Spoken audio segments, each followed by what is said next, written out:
سال 2023-24 کا بجٹ قومی اسمبلی میں آج شام پیش کیا جائے گا۔ پاکستانی معیشت کو مختلف چیلنجز کا سامنا ہے، جس میں فوڈ سیکیورٹی بھی اہم ہے۔ ہم ہمیشہ یہ بات سنتے ہیں کہ پاکستان ایک زرعی ملک ہے، لیکن گزشتہ چند سالوں میں دیکھا گیا ہے کہ گندم، کپاس جیسی اہم فصلیں تک ہم باہر سے درآمد کر رہے ہیں۔ اقتصادی سروے کے اعداد و شمار کے مطابق اہم فصلوں کی شرح نمو رواں مالی سال -3.2% رہی۔ علی بالکل، اور اگر اعداد و شمار کی بات کریں تو کپاس کی پیداوار 41% کمی کے ساتھ 4.91 ملین گانٹھ رہی۔ چاول کی پیداوار 21.5% کم ہوئی۔ اسی طرح سے گندم کی پیداوار میں 5.2% اضافہ ہوا۔ یہ تھوڑا سا انومٹی ہے اس دفعہ۔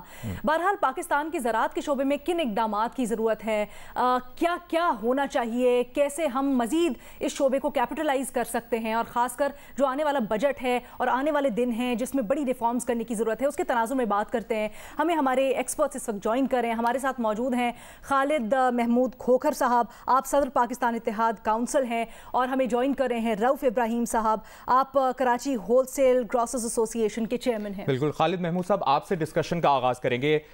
بنیادی سوال سب سے پہلے کہ پاکستان کے زراعت کے شعبے میں اس وقت کن اقدامات کی ضرورت ہے، اور آپ کیا تجاویز پیش کریں گے؟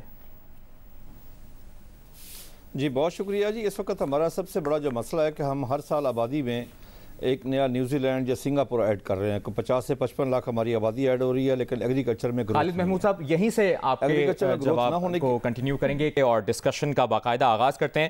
خالد محمود کھوکھر صاحب، آپ کے سامنے سوال رکھا تھا، معذرت ہمیں بریک لینی پڑی، کہ پاکستان کے زراعت کے شعبے میں کن اقدامات کی ضرورت ہے اور آپ کیا تجاویز پیش کریں گے پلیز؟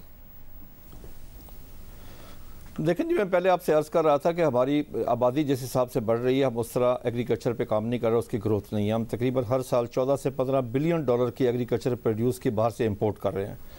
اس کی مین وجہ ہے کہ ہم نے ریسرچ کے اوپر انویسٹمنٹ نہیں کی پاکستان میں۔ ہماری ترجیحات میں پچھلے 4 دہائیوں سے میں دیکھ رہا ہوں ایگریکلچر کبھی بھی حکومتی ترجیحات میں نہیں رہی۔ ہماری پر ایکڑ پیداوار دنیا سے بہت کم ہے۔ گندم لے لیں، کپاس لے لیں، باقی چیزیں لے لیں۔ اب آپ یہ دیکھیں کہ ہماری مین فصل کپاس ہے۔ 92 میں ہماری جو پروڈکشن تھی وہ 1.28 کروڑ بیل تھی، انڈیا 1.10 کروڑ تھا۔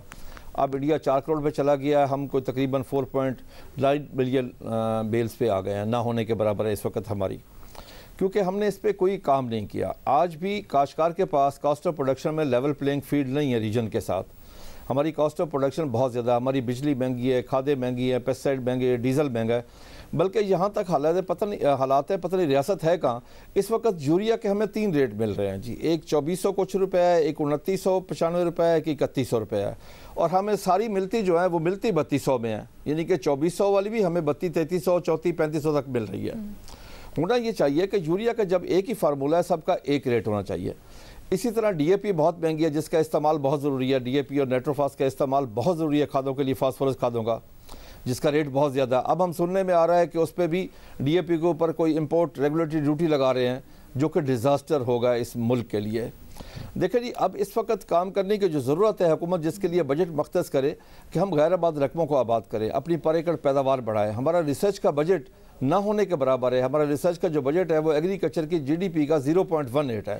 اس کو اس بجٹ میں کم از کم ایگریکلچر کی جی ڈی پی کا 2% کرنا چاہیے۔ اب آپ دیکھیں نا، اگر برازیل نے ترقی کی ہے تو اس کا جو بجٹ ہے ایگریکلچر کی جی ڈی پی کا 1.75 ہے، جس کی وجہ سے وہ چند سالوں میں اوپر چلا گیا۔ ہم دن بدن پیچھے جا رہے ہیں۔ آج ہم کپاس امپورٹ کرتے ہیں، دالیں امپورٹ کرتے ہیں، گندم امپورٹ کرتے ہیں، ایڈیبل آئل کی ہماری سب سے بڑی امپورٹ ہے۔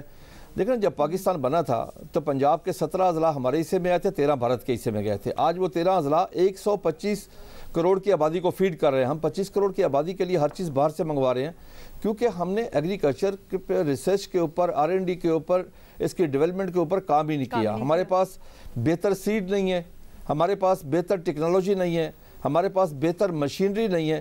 ابھی آپ یہ دیکھیں کہ میں آپ کو ایک چھوٹی سی مثال، ٹریکٹر پہ جی ایس ٹی نہیں ہے، جو ہمارے زرعی آلات بن رہے ہیں اس پہ 17% جی ایس ٹی ہے، کاشتکار سے وہ وصول کر لیا جاتا ہے، آگے جمع ہی نہیں ہوتا۔ نشاندہی کر رہے ہیں، میں چاہتی ہوں ہم رؤف صاحب کی طرف بھی جائیں اور ان کو شامل کریں اس میں۔ رؤف صاحب، آپ کیا سمجھتے ہیں؟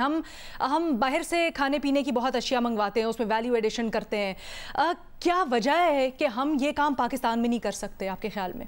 دیکھیں، یہ جو ہمارا جو امپورٹ ہے دالوں کا، یام آئل پہ بھی انحصار ہے ہمارا، وہ 80% تو امپورٹ ہے،